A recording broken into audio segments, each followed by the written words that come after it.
जी हाँ, हम बात कर रहे हैं एक ऐसे शख्स की जिसने खेल की दुनिया में ताज नगरी में ही नहीं बल्कि देश विदेश ख्याति की है। हम बात कर रहे हैं हारून राशिद की, जिन्होंने दिव्यांग युवाओं को खेल की दुनिया में आगे बढ़ाकर नया कीर्तिमान हासिल किया। काफ़ी वर्षों से खेल की दुनिया में सेवा दे रहे राशिद ने बताया कि खेल की दुनिया में कई बड़े खेल का आयोजन देश व विदेश में किया गया, लेकिन सबसे बड़ी बात यह है कि आज भी BCCI control board, BCCI board के दिव्यांगों का कोई महत्व नहीं, जिसके चलते सरकार से क्या आग्रह किया, देखिए यह खास रिपोर्ट आगरा से। नमस्कार, सक्षम न्यूज इंडिया के खास कार्यक्रम आपकी बात मेरे साथ में इस समय मेरे साथ मौजूद हैं दिव्यांग क्रिकेटर के से जुड़े वो व्यक्ति जिन्होंने अब शहर ही नहीं अपने देश में कीर्तिमान स्थापित किया है।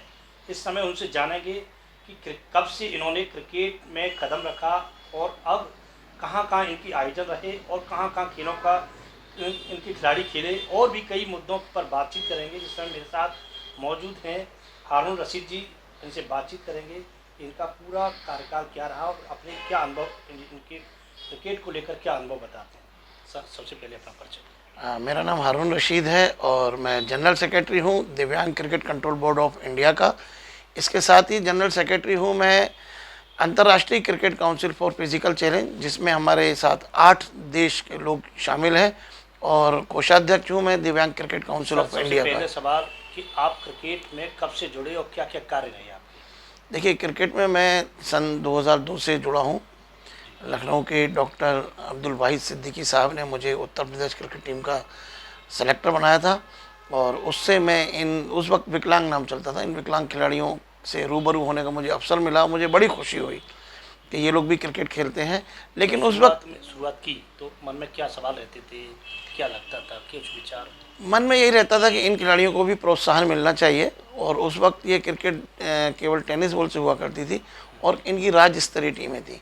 तो मेरा दिल में ख्याल आया कि मैं इनकी इंडियन क्रिकेट टीम बनाऊंगा और इनको विदेश यात्रा पर लेके जाऊंगा। तो 2007 में मैंने सबसे पहले इंडिया टीम बनाई और इंडिया टीम खेली। इसके साथ इसके लिए पाकिस्तान की टीम का भी निर्माण करवाया, और बांग्लादेश, श्रीलंका, जितनी भी टीम है, ये तो मैंने स्वयं जा के टीमें बनाई हैं। तो हमारी शुरुआत 2008 से हुई, और हमने सबसे बड़ी बात ये थी कि हम लोगों ने लेदर बॉल से क्रिकेट खेला। हम लोगों ने इस क्रिकेट को पूरा इस क्रिकेट का ढांचा परिवर्तन कर दिया। आज जो खिलाड़ी खेलते हैं वो बहुत बढ़िया बढ़िया ग्राउंड्स पर खेलते हैं, बहुत अच्छी उनको ड्रेसेस भी मिलते हैं, बॉल्स अच्छे मिलते हैं। क्रिकेट की बात करें तो आपके खिलाड़ी कहाँ कहाँ खेलने गए होंगे, कुछ अपना अनुभव? देखिए, अभी तक हमारा जो दिव्यांग cricket control board of India ने 31 टूर्नामेंट के अंतर्गत 96 मैचेस आयोजित किए हैं, जिसमें हम लोगों ने 85 मैचेस जीते भी हैं। और खुशी की बात यह है कि भारतीय टीम ने Pakistan, Bangladesh, Sri Lanka, Nepal, Thailand, Malaysia, Singapore, और अभी हाल ही में हम लोग दुबई की यात्रा करके आए हैं, और शारजाह के अंतर्राष्ट्रीय क्रिकेट स्टेडियम में हम लोगों ने बेहद खूबसूरत आयोजन, जो बिल्कुल आईपीएल की तर्ज पर था, दिव्यांग प्रीमियर लीग जिसको डीपीएल नाम से प्रसिद्धि मिली, वो डीपीएल का आयोजन किया। बोर्ड की बात करें तो बोर्ड का कितना सहयोग रहा आपका शुरुआत में? देखिए, बोर्ड वाली बात यह है कि कोई भी व्यक्ति जब आप काम करते हैं तो अपने आप आपके दरवाजे पर आता नहीं है, पहले आपको काम करके दिखाना होता है। तो भारतीय cricket control board of India तक हमारी आवाज़ पहुंची है, और हम लोग अभी 24 दिसंबर को जो मीटिंग हुई थी, एजीएम हुई थी, उसमें सौरभ गांगुली और जय शाह, सौरभ गांगुली अध्यक्ष हैं, जय शाह सेक्रेटरी हैं, हम लोगों की रूबरू बातचीत हुई। तो सौरभ गांगुली और जय शाह जी ने हमको ये सजेशन दिया कि आप लोग जितने भी प्रकार की दिव्यांग क्रिकेट है उन सब को जोड़ के एक संस्था बनाइए, उसे रजिस्टर्ड कराइए, उसका बैंक खाता खुलवाइए, और फिर आप हमको आके मिलिए, क्योंकि विभिन्न प्रकार की क्रिकेट है। ब्लाइंड खेलों के आयोजन की बात करें तो सबसे बड़े आयोजन क्या क्या रहा है अभी आप? सबसे बड़े आयोजन हम लोगों ने 2 बार एशिया कप का आयोजन किया है, और जिसमें 2015 में भारतीय दिव्यांग क्रिकेट टीम ने आगरा में फाइनल मैच जीता था, और 2019 में हमने ये व्हीलचेयर पर एशिया कप आयोजन किया जो काठमांडू में हुआ था, और उसमें भारतीय टीम उप विजेता रही है। हारून रशीद जी, काफ़ी लंबे समय से आप क्रिकेट से जुड़े रहे जी। तो पहले की क्रिकेट और आज की क्रिकेट में क्या अंतर देखने को मिला आपको? देखिए, अब क्रिकेट काफ़ी प्रोफेशनल हो गई है। पहले क्रिकेट काफ़ी टेक्निकल हुआ करती थी। टेक्निकल तो आज भी है, क्योंकि बिना टेक्निक के खिलाड़ी बॉल को बैट से प्रहार नहीं कर सकता। लेकिन अभी जो प्रोफेशनल हो गई है, हर छोटे से छोटे स्तर पर खिलाड़ियों को खेलने का पैसा मिलने लगा है, हम लोग भी वही प्रयास कर रहे हैं। दिव्यांग प्रीमियर लीग जो हमारा सेकंड एडिशन होने जा रहा है, आप बड़े प्राउड के साथ कहना चाहूँगा कि कम से कम 50,000 रुपये हर खिलाड़ी को हम लोग प्रदान करेंगे। हमारा इस संबंध में काफ़ी काम आगे बढ़ चुका है। 50,000 की शुरुआत बोली होगी और ये खिलाड़ी का भाग्य है या उसकी योग्यता है कि वो लाख, 2 लाख या 3 लाख रुपए तक कैसे पहुंच सकता है। बात करें डीसीसीआई की, जी, डीसीसीआई का क्या महत्व, क्या रोल रहता है आपका? देखिए, दिव्यांग क्रिकेट काउंसिल ऑफ इंडिया का अभी अभी बिल्कुल गठन हुआ है और जैसा कि सौरव गांगुली जी और जय शाह जी ने हमको निर्देश दिया था, उस आधार पर भारत की हमने 9 एसोसिएशन के साथ मिलकर दिव्यांग क्रिकेट काउंसिल ऑफ इंडिया का गठन किया है और उसका रजिस्ट्रेशन प्रॉपर अखिल भारतीय स्तर पर उसका रजिस्ट्रेशन कराने के बाद उसका भी पैन कार्ड भी हमारे पास आ चुका है। बहुत जल्दी बैंक अकाउंट भी खोलेंगे। ये सारा ब्यौरा हमने भारतीय क्रिकेट कंट्रोल बोर्ड के अध्यक्ष सौरव गांगुली जी और जय शाह जी को भेज दिया है हमने, और बहुत जल्दी इसमें जो भी बीसीसीआई डिसीज़न लेगी उससे कम से कम दिव्यांग खिलाड़ियों को बहुत फ़ायदा हो सकता है।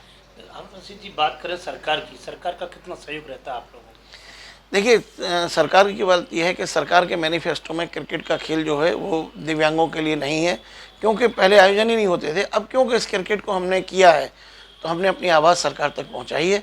हमारे सबसे बड़ी हमारा प्रयास ये है, देखिए हम इस क्रिकेट को बरसों से चला रहे हैं और मेरा एक ही ड्रीम है, खिलाड़ियों को उनके सर्टिफिकेट के आधार पर नौकरी लगनी चाहिए।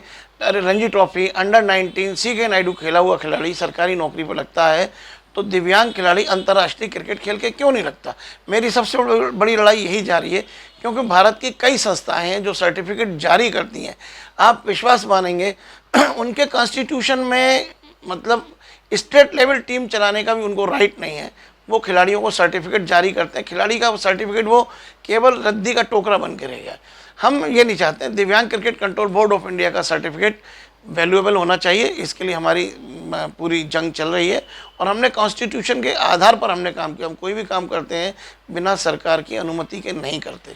डीसीसीआई की बात करें तो कितनी संस्थाएं अभी तक आपके सामने साथ? देखिए, दिव्यांग क्रिकेट काउंसिल ऑफ इंडिया में 9 संस्थाएं आई हैं, जिसमें ब्लाइंड संस्था है, जिसमें वुमेन्स संस्था है, जिसमें व्हीलचेयर की संस्था है, जिसमें फिजिकल चैलेंज क्रिकेट की संस्था है और डेफ मूक बधिर जिन्हें बोलते हैं वो डेफ वाली भी संस्था है। और इसमें हमारे जो अध्यक्ष हैं, हमें बड़ी सम्मान के साथ उनका नाम लेना चाहेंगे, क्योंकि उत्तर प्रदेश में उन्होंने बड़ा ज़बरदस्त नाम किया है। Retired IPS Shri doctor Kashmir Singh ji इसके अध्यक्ष बने हैं और कश्मीर सिंह जी ने बहुत बड़े बड़े आयोजनों को किया है। भारत और इंग्लैंड का पहला टेस्ट मैच महिलाओं का लखनऊ में आयोजित किया। उसके साथ साथ उन्होंने इंडिया और पाकिस्तान का एक ऐसी परिस्थिति में जब लोग पाकिस्तान का नाम नहीं सुनना चाहते, उन्होंने लखनऊ में इंडिया और पाकिस्तान के सीनियर्स का मैच आयोजन किया। अजहरुद्दीन साहब ने उसमें सेंचुरी मारी थी। एक अहम सवाल सर, क्या मानते हैं आप कि आपकी इस मांग को सरकार? जी बिल्कुल, देखिए कोई भी चीज़ की शुरुआत होती है तो उसका रूप बड़ा होता है और जब रूप बड़ा होता है तो कुछ ना कुछ रास्ते बनते हैं। हम लोगों ने दिव्यांग क्रिकेट काउंसिल ऑफ इंडिया बनाई है और हम इस आशा के साथ हैं कि बड़ा रास्ता खुलेगा। सरकार से उम्मीद रखते हैं? सरकार से भी उम्मीद रखते हैं और भारतीय क्रिकेट कंट्रोल बोर्ड से भी उम्मीद रखते हैं। अहम सवाल, और भी जिस तरह के लोग अभी दिव्यांग बच्चे आगे बढ़ना चाहते हैं उनके लिए कुछ मूल मंत्र? देखिए, मैं तो दिव्यांग क्रिकेट खिलाड़ियों को बोलूँगा कि आपके पास, अगर आप क्रिकेटर हैं तो आपके पास बहुत लिमिटेड समय होता है अपनी अच्छी प्रतिभा दिखाने का। तो आप लोग दिव्यांग प्रीमियर लीग DPL में अपने खेल कौशल को दिखाएं और नाम और यश भी कमाएं, और साथ में हम लोग बहुत अच्छा एक आर्थिक पैकेज भी देंगे, फाइनेंशियल हेल्प भी देंगे, उसका भी लाभ उठाएं। एक अंतिम सवाल, सरकार से क्या उम्मीद रखते हैं, हम सरकार से क्या आग्रह करना चाहते हैं? बस सरकार से, भारत सरकार से और उत्तर प्रदेश सरकार से एक ही चीज़ का आग्रह करना चाहते हैं कि वो दिव्यांग कोटे के तहत उसमें खेल को और जोड़ते हुए दिव्यांग खिलाड़ियों को उनकी योग्यता के अनुसार रोज़गार प्रदान करें, नौकरी प्रदान करें। तो ये थे मेरे साथ दिव्यांग DCCI कंट्रोल बोर्ड से जुड़े हुए हारून रशीद जी। इन्होंने बताया कि दिव्यांग बच्चों के लिए काफ़ी समय से इन्होंने क्रिकेट में हिस्सा भी लिया है, लोगों के बढ़ चढ़कर आगे खिलाड़ियों को प्रोत्साहन देने का भी कार्य किया है। लेकिन सबसे बड़ी बात यह है कि सरकार से इन्होंने आग्रह भी किया है कि DCCI के अनुसार जो संस्था बनाने का प्रस्ताव रखा है उसे सरकार द्वारा बच्चों के लिए आगे प्रोत्साहन देने का कार्य करे। अब देखने की वाली बात यह होगी कि सरकार इस बात को कब तक अपने जहन में रख पाएगी। अपने साथी लाखन सिंह यादव के साथ कृष्णा त्यागी, सक्षम न्यूज़ इंडिया। आप देख रहे हैं सक्षम न्यूज इंडिया, सबसे पहले सबसे तेज।